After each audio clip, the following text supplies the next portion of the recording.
এখানে ঢুকছিল মানে ওটা আইতেছিল ওটা যাইতেছিল দুটার তলে বইরা ওটা 7 জন লোক উঠছে।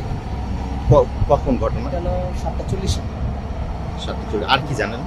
আর দেখি 7টায় উঠছে নৌকাতে উঠাইছে 7 জনকে পরে আর এটা হচ্ছে আর ফায়ার সার্ভিস পেছন করাইছে। আচ্ছা, সবাই কি উঠতে পারছিল? হ্যাঁ আল্লাহর রহমতে সবাই উঠতে পারছে। 2 জন নাকি নিখোঁজ?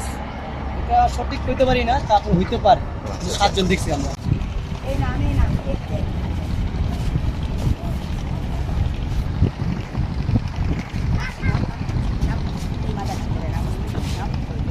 এটা যে একটা নদী গেছে।